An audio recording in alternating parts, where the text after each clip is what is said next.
Friendships are never formed totally by choice because fate demands a say-so in the process by creating the time and the place, and in the curious case of LeBron James and Dwyane Wade, the basketball court.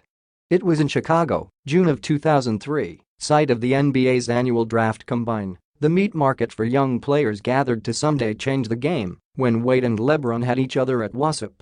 In some ways, it was an unlikely pairing, teenaged phenom from Akron, Ohio, fresh from the cover of Sports Illustrated, and the high school prom who already had a national following, and an overlooked underdog from the Chicago suburbs who only became an acquired basketball taste weeks earlier after a searing run through the NCAA tournament. That day, Wade and LeBron went through the checkup lines for height and weight, vertical leap and whatever else the combines put rookies through, and then during a break, came the only measurement that counted, when one future Hall of Famer sized up the other. LeBron said, "Some things you can't explain. Sometimes it's just chemistry."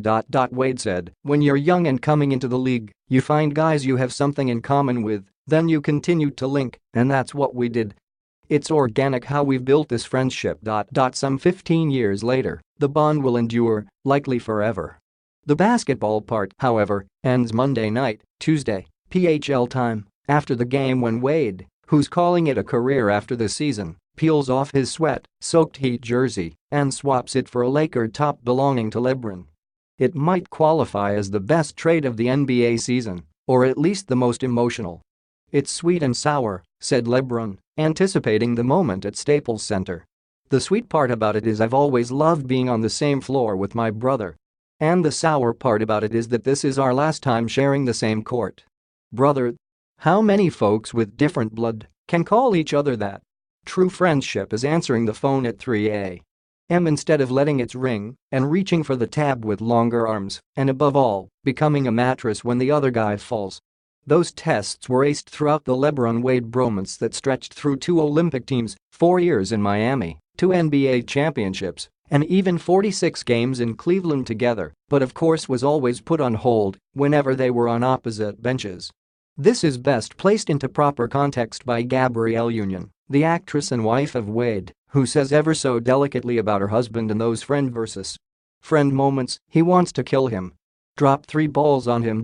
Perhaps so, because as Wade says, you always want to beat your best friend, yet their competitive spirit is confined within the baselines and between the jump ball and buzzer. Then the teasing and bragging rights begin by text or call, almost instantly.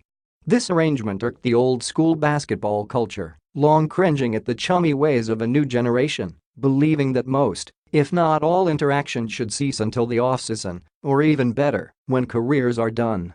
Wade and LeBron then turned up the volume on that subject when they linked up as teammates with the Heat in 2010, angering the purists and creating, at least initially, a team to be despised as well as respected.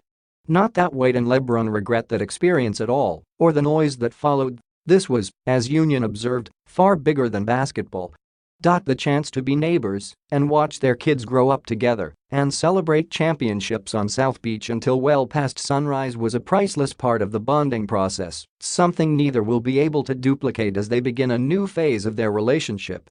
The chance to let their hair down, well, wait anyway, and loosen up, away from the crowds and the media, is something they could keep to themselves.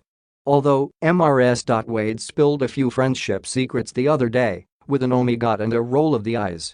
"They laugh a lot," she said. "LeBron is silly. Dwyane is silly. They're silly and goofy together. When they're around each other it's like a never-ending sleepover. That's what it feels like when you're in their orbit. They have an unspoken language and jokes, and it's like a show and everyone's watching." It helped that, in addition to being in the same sport, both LeBron and Wade became all-time greats because like-minded and like-talented people tend to magnetize.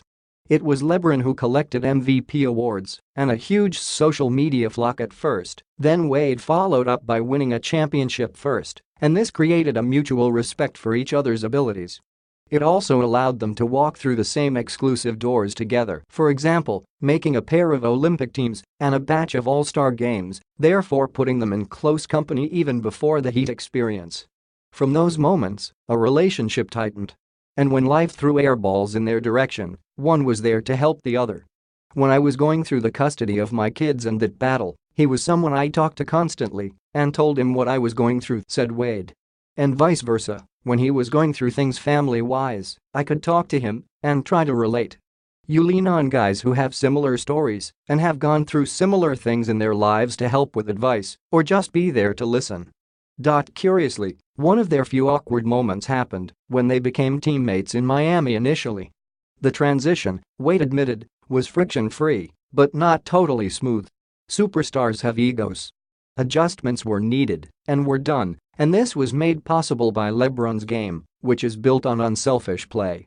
It would have been easier if we went to a neutral site, Wade said. But because he came to Miami, it was my team before he got there. It was a little hard because of that, but once we got through the first year it was easy. He can play with anybody. He can go out and score, or he can get 17 points and 20 assists. He knows if a guy hasn't shot the ball in a while and how to get him going. Their on-court chemistry was astonishing to witness at times, the best entertainment in basketball back then. They knew each other's tendencies, spots on the floor, and how to mesh. How many times did Wade toss a lob to a streaking LeBron for a dunk, or vice versa? Along with Chris Bosh, this was one of the most productive link-ups in NBA history. 4 years and 4 trips to the NBA Finals don't lie. And true friendship is following your pal to Cleveland in winter, as Wade did last year in an awkward attempt to recreate the past.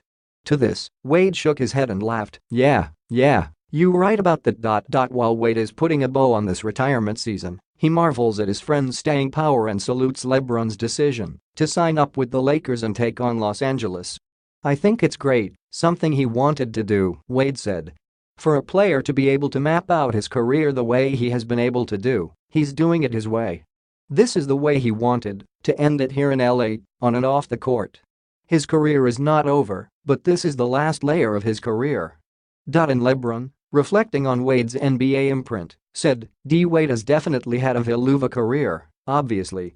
A first-ballot Hall of Famer, a 3-time champion, and so on and so on.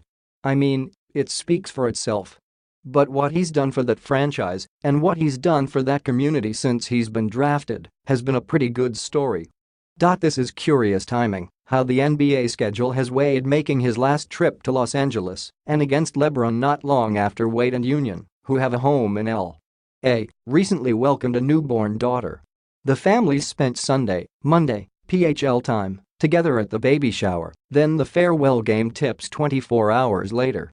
Union calls it the end of a basketball brotherhood, but the beginning of a real friendship with basketball gone, and Wade agrees. When we first came into the league, people couldn't understand how we could be friends during the season, Wade said. When I was in Cleveland for a game, I'd go to his house the night before, we'd go to the movies and hang out, and then we'd go at each other in the game. We'd laugh about that. We enjoy having a different relationship than what was done before us, but then going out and playing against him, I'd always want to whoop his you-know-what. And vice versa. Just the times we shared. The moments when it's not all been great, but to be able to have somebody to talk to and run things by. A lot of people don't have a LeBron James to call up and say, hey, I'm thinking about this, what do you think about it? That's special. What will also be special Monday night, Tuesday, PHL time, is when Wade, as has been his routine after every game this season, swaps jerseys with an opposing player. This will be the 1001st game of Wade's dwindling NBA career. Obviously, this is something I wanted to do in my last year, Wade said. But of all the players in the league, LeBron is one of my closest friends, so this one will mean a little more because of the paths that we both went down as competitors against each other and as teammates. We'll be linked together forever. And what might be said between friends and competitors caught up in that moment. Wade offers this, we'll look at each other and say, yo, this is it. It's crazy that it happened so fast. We remember the night we got drafted like yesterday. But it comes fast.